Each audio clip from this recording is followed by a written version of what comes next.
gouvernement provincial dresse un bilan provisoire de 5 morts et plusieurs sinistrés. L'incendie était causé par un camion-citerne qui a percuté un poteau et touché les câbles électriques ce mardi vers 2 heures du matin. Et puis à l'international, 3,9%, c'est le niveau de croissance du PIB de l'espace ouest-africain pour l'année 2023. En 2022, la croissance était estimée à 3,8%, une légère augmentation de 0,1%. C'est l'heure de vous informer. Mesdames et messieurs, bonsoir et bienvenue. Je l'ai dit en titre, 5 personnes ont perdu la vie suite à l'incendie qui s'est déclaré dans les petites heures de ce mardi 8 août 2023 sur l'avenue Bypass dans son tronçon compris entre Triangle et Rond-Point Gaba. C'est le vice-gouverneur de la ville-province de Kinshasa, Gérard Moulumba, qui a fait cette annonce concernant les morts. Selon les témoins, cet incendie qui a touché aussi plusieurs domiciles a été causé par un camion-citerne transportant des produits pétroliers en provenance du Congo central ayant connu un problème de frein. Il s'est renversé vers l'entrée Rigini dans la commune de Lemba, percutant ainsi les câbles électriques après avoir fini sa course sur un poteau. Et puis autre chose, la République démocratique du Congo est bien présente au sommet des 8 pays signataires du pacte de l'Amazonie qui se tient ce 8 et 9 août à Belém do Pará au Brésil. La RDC, leader dans le bassin du Congo et en termes de la densité de la forêt équatoriale, est représentée par son président Félix Tshisekedi, invité par son homologue Lula da Silva. Le chef de l'État congolais s'exprimera ce mercredi devant ses pairs. Suivez. Le chef de l'État congolais Félix Tshisekedi est arrivé en milieu de nuit ce mardi 8 août dans la ville brésilienne de Belém do Pará, la ville qui accueille du 8 au 9 août courant ce sommet des chefs d'État des 8 pays signataires du pacte de l'Amazonie, à savoir le Brésil, la Bolivie, la Colombie, l'Équateur, la Guyane, le Pérou, le Suriname et le Venezuela. Invité par son homologue brésilien, le président Tshisekedi est à ce sommet de Belém afin de rejoindre les 2 autres pays leaders des plus grands bassins forestiers de la planète, à savoir le Brésil avec l'Amazonie, l'Indonésie avec Bornéo-Mekong. Il va s'exprimer ce 9 août sur l'énorme potentiel du bassin du Congo, dont le 2/3 se trouve en République démocratique du Congo. En novembre 2022, le Brésil, la RDC et l'Indonésie ont signé, en marge de la COP27, la Convention cadre des Nations Unies sur le climat, une alliance trilatérale pour la coopération sur les forêts tropicales et l'action climatique. Au moment où la crise climatique est un problème mondial, les 3 pays solutions qualifiés désormais de 3G climatiques ont décidé de coaliser leurs efforts en vue de parler d'une même voix et de développer un agenda commun pour la sauvegarde et la préservation de leurs ressources forestières. Ils cherchent aussi une juste compensation pour les services de l'écosystème que rendent ces réservoirs de méga biodiversité en faveur des populations. Ce sommet a pour mérite de réunir les pays membres de l'Organisation du traité de coopération amazonienne pour tenter de définir des objectifs communs permettant de sauver la plus grande forêt tropicale du monde, l'Amazonie, qui a perdu 17% de forêt. Il s'agit là d'une perte due à la déforestation, mais aussi au changement climatique.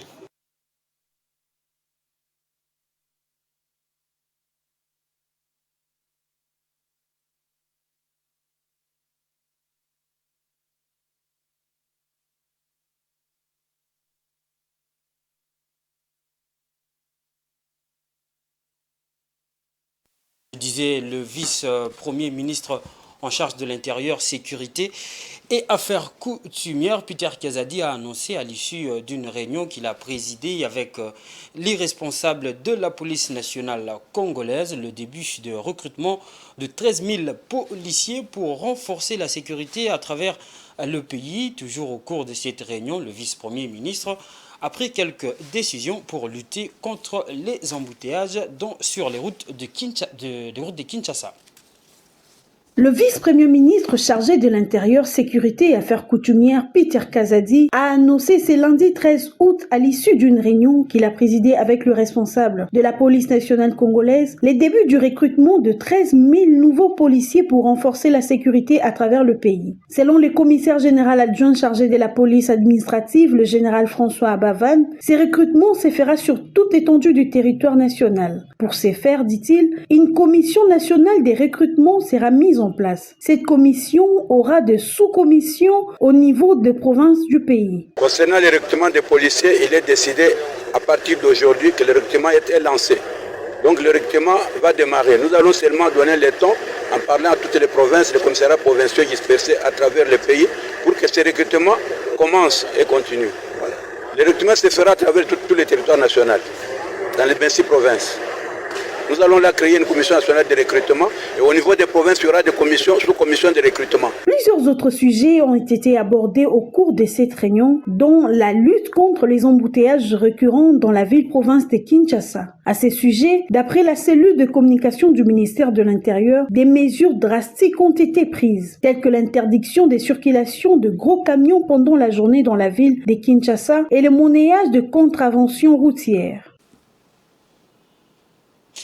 Le groupe d'experts multisectoriels sur le climat des affaires de la RDC est en retraite du mardi 8 août au samedi 12 août 2023 au quartier Bibois, dans la commune de Lantélé, pour l'évaluation de la feuille de route des réformes gouvernementales à l'horizon 2024 relative à l'amélioration du climat des affaires. Interrogé par la presse à l'issue de la première journée, le directeur général de l'Agence nationale pour la promotion des investissements au Congo, ANAPI, Anthony Kinzo, est revenu longuement sur les objectifs de cette retraite. Suivez.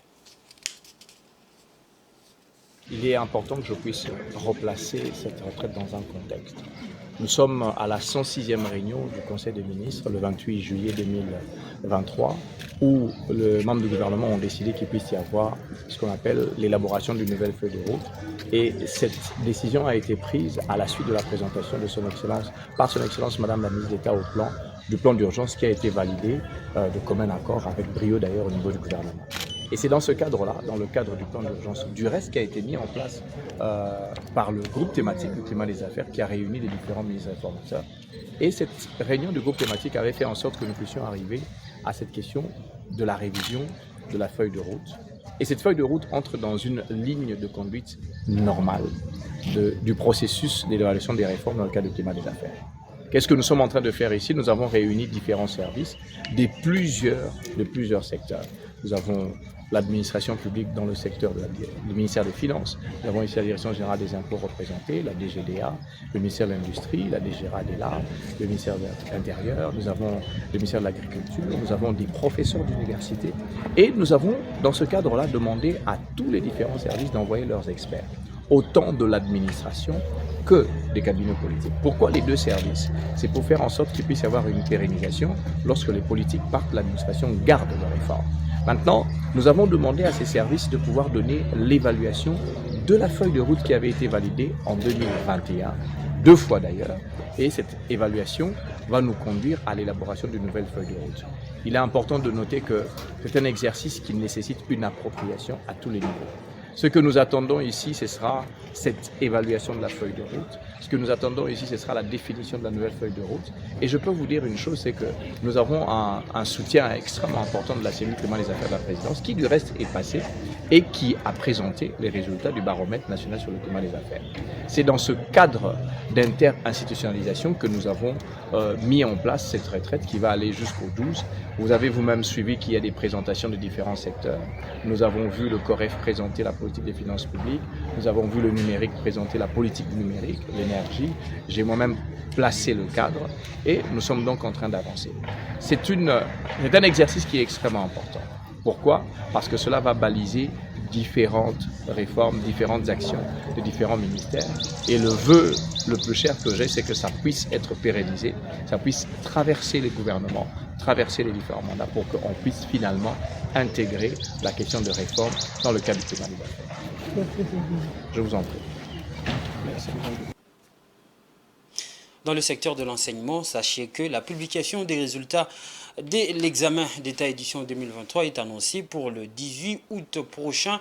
C'est le ministre de l'EPST, Tony Mwaba, qui le dit dans un communiqué. Ceci interviendra après la séance de délibération prévue pour le mercredi 16 août, selon le ministre, étant entendu que les difficultés d'ordre technique et financier qui ont émaillé les différentes opérations des épreuves auront été surmontées. Cette publication arrive près de 2 mois après que les épreuves aient lieu du 26 au 29 juin dernier. Toujours dans le même registre, la rentrée scolaire 2023-2024 annoncée pour le 4 septembre prochain sur toute l'étendue de la République démocratique du Congo selon le calendrier publié par le ministère de l'EPST. À moins d'un mois de la rentrée des classes, les vendeurs des articles scolaires se plaignent de la timidité et de la vente de leurs marchandises comparativement aux années précédentes et les parents, eux, se plaignent pour les prix des articles qui ont doublé sur le marché à cause de l'instabilité du taux d'échange. Rachel Misenga, Giscard Tamba. Comme annoncé par le ministre de l'Enseignement primaire, secondaire et technique Tony Mwaba, la rentrée scolaire de l'année scolaire 2023-2024 est prévue pour ce 4 septembre 2023 sur toute étendue de la République démocratique du Congo. Pour comprendre comment se comporte la vente des fournitures scolaires, l'équipe de Géopolis Télévision a effectué une descente au marché central de Kinshasa où elle a rencontré quelques vendeurs. À moins d'un mois de la rentrée scolaire, la température qui règne au grand marché, communément appelé Zando, étant plus d'une personne. Dans les années antérieures, il était presque impossible à ces dates précises de fouler tranquillement ses pieds à cet endroit à cause de l'engouement de parents qui s'est précipité à acheter des fournitures scolaires pour leurs enfants. Triste de constater cela, un vendeur d'uniformes a fait part de la manière dont s'opère la vente de la marchandise ces derniers jours. Bon, comme d'habitude, ce boleki na batang oyo, toza rambri, ba client baza ebele, bozo teka mususukutu, bozo so ana bango pona temps. Mais jusque là, tozo comprend été, to éviter, bafutami te, yango moyo to vandika malili bo.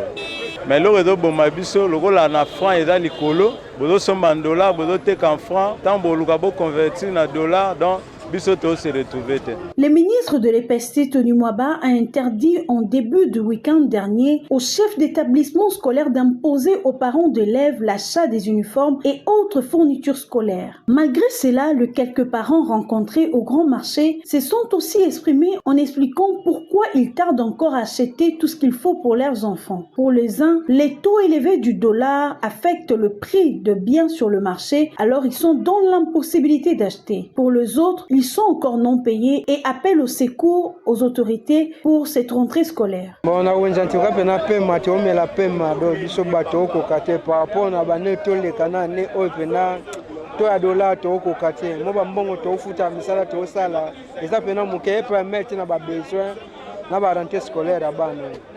Domoni dollar ekiti ezongina mois 23 biso ba para to zuma souffle to sombela bana ba uniforme blo à classe mais to mona kaka rentrée scolaire bandibo l'air pe ba ofuta batu mbala mo ba mati dollar po mbongo neza na valeur te donc tous comprendre au juste gouvernement ezo biso wapi. Toutes ces difficultés auxquelles la population est livrée se justifient tout simplement par la situation précaire de l'économie actuelle du pays.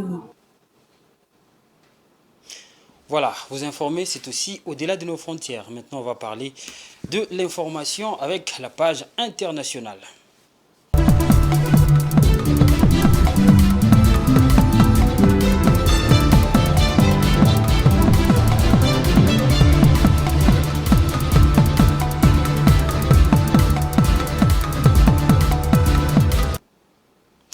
Selon la Banque africaine de développement, les perspectives de croissance du produit intérieur brut de la région ouest africaine sont positives et devraient augmenter légèrement pour atteindre 3,9% en 2023 et 4,2% en 2024 en raison du dynamisme des secteurs de l'agriculture, de l'industrie et des services, entre autres. À noter que la croissance économique de l'Afrique de l'Ouest s'est estimée à 3,8% en 2022. Suivez.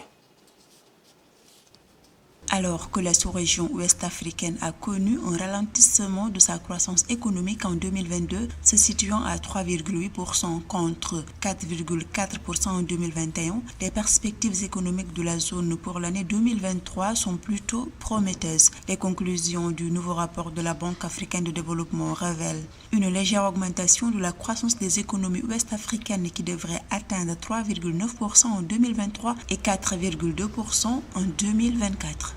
C'est une croissance qui est assez importante, notamment pour les pays d'Afrique de l'Ouest, d'autant qu'on sait que le contexte mondial avec l'épidémie fait qu'aujourd'hui les croissances sont assez molles. Donc je pense que le contexte est intéressant et les perspectives sont intéressantes et les projections aussi seront intéressantes. Donc je pense que, en tout cas, se projeter sur 3 à 4% est assez intéressant, en espérant aussi que les années futures, avec le retour de l'accalmie, permettra d'avoir encore une meilleure croissance. Selon la BAD, la croissance régionale reposerait sur le dynamisme des secteurs de l'agriculture, de l'industrie et des services, entre autres. Cette croissance serait notamment portée par les économies à faible intensité de ressources telles que le Cap-Vert, le Togo, le Sénégal, la Guinée-Bissau, le Bénin, la Gambie et la Côte d'Ivoire, et par quelques autres pays à forte intensité de ressources. Mais le défi majeur pour les économies de l'Afrique de l'Ouest reste surtout le défi de l'inclusivité. Comment faire pour que cette croissance bénéficie à toutes les populations? Et aussi le défi de la diversification de l'économie. Comment faire pour que nos économies deviennent de plus en plus résilientes, deviennent de plus en plus industrialisées, afin de diversifier les emplois, afin de permettre aux populations vraiment qui n'ont peut-être pas accès à certains diplômes de pouvoir accéder à des emplois décents et avoir accès à des revenus. Donc je pense que c'est surtout ça les défis sur lesquels on attend nos économies ouest-africaines. Les économies ouest-africaines doivent faire face à d'importants défis. La transformation impulsée par la croissance démographique coïncide avec les effets du changement climatique, mais surtout les crises socio-politiques. En Tunisie, le ministère de l'Agriculture, des hydrocarbures, mais aussi des ressources hydrauliques et de la pêche vient de dévoiler une nouvelle stratégie de développement de la filière céréales. Selon les informations relayées par le quotidien local African Manager, cette nouvelle feuille de route vise à faire passer la surface consacrée à la céréaliculture à 1,2 million d'hectares à l'horizon 2035 contre une superficie moyennant de moins de 900 000 hectares actuellement. Suivez. En Afrique du Nord, la Tunisie est le plus petit producteur de graminées derrière l'Égypte, le Maroc et l'Algérie. Dans le pays, les principales céréales cultivées sont le blé, l'orge et le triticale. Dans les détails, dans cet espace cultivé de 1,2 million d'hectares consacrés à la culture céréalière, le blé devrait occuper une superficie de 650 000 hectares, dont 550 000 hectares pour le blé dur et 100 000 hectares pour le blé tendre, contre une moyenne quinquennale actuelle de 537 000 hectares. La culture de l'orge est prévue pour passer d'une superficie moyenne de 341 000 hectares pour s'établir à 500 000 hectares, tandis que le triticale sera cultivé sur 50 000 hectares. La nouvelle stratégie prévoit d'assurer un développement durable de la capacité de production des céréales, de financer les acteurs et de développer les différentes chaînes de valeur au sein de la filière. Il s'agit également de développer l'environnement économique et social de la filière, rapporte le ministère. Selon les autorités, une fois ces objectifs atteints, le système de production devrait être en mesure de fournir un stock maximum de 2,5 millions de tonnes de céréales par an, soit plus de la moitié des besoins de consommation du pays, qui s'élèvent à plus de 4,1 millions de tonnes d'après les données de l'USDA. En Tunisie, la moyenne de production céréalière s'est élevée à 1,8 million de tonnes au cours de 5 dernières années, alors que le pays connaît un épisode de sécheresse prolongée. La FAO estime que ce stock sera réduit de moitié pour atteindre seulement 900 000 tonnes au cours de la campagne 2023-2024. Nous sommes arrivés à la fin de ce journal. Moi, je vous rappelle les différents titres. L'incendie sur l'avenue Bypass vers l'entrée Rigini, le gouvernement provincial dresse un bilan provisoire de 5 morts et plusieurs sinistrés. L'incendie était causé par un camion-citerne qui a percuté un poteau et touché les câbles électriques ce mardi vers 2h du matin. 3,9%, c'est le niveau de croissance du PIB de l'espace ouest africain pour l'année 2023. En 2022, la croissance était estimée à 3,8%, une légère augmentation de 0,1%. Ça n'est totalement fini. Merci de l'avoir suivi. Bonsoir chez vous.